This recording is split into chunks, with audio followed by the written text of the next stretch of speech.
त ये जी मेहनत है मुझे पी जी है ख़ास तौर मौली कुरान लोडे जी है जै मूंखे पढ़ाए अज हिन स्टेज ते ॻाल्हाइण जे क़ाबिल थियो आहियां। तव्हांखे अॼु जेको हीउ प्रोग्राम आहे इन जे बारे में हिकिड़ो नंढिड़ो मिसाल ॾींदुसि। हिकिड़ो पीरसन माण्हू हिकिड़े ॻोठ में रहंदो हो। उनजा 4 पुट हुआ। हिकिड़ो ॾींहुं उहो बीमार थी वियो सख़्तु बीमार थी वियो।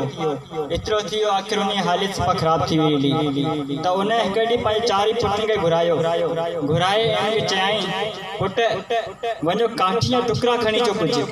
त उहो पुट विया काठी जा टुकड़ा कुझु खणी आया। त सभिनी टुकड़ा जे रखूं त सभिनी खे हिकु हिकिड़ी काठी ॾिनई जी हथ में रखो। त उन हथ में रखी चयाईं हिकु हिकिड़ी काठी खे टोड़ियो। त उन सभिनी टोड़ियो त आराम सां हिकु हिकिड़ी काठी टुटी वई ऐं चयाईं हाणे तव्हां हिकिड़ी काठी हिकु ॿ टे काठियूं मेड़े उनखे ॿधी करे टोड़ियो। त उन जॾहिं ॿधी करे ज़ोर लॻायो त काठी कोन टुटी। वरी ॿिए खे ॾिनई ॿिए बि ज़ोर लॻायो पर उहो काठी कोन टुटी। वरी टे खे ॾिनई ईअं करे 4 ज़ोर लॻायो त कुझु काठियुनि जो मेड़ो टुटी कोन सघियो। त चयाईं अगरि पाण में 4 भाई ईअं रहंदा त को पंहिंजो नुक़सानु कोन करे सघंदो को पंहिंखे नुक़सानु पहुचाए कोन सघंदो।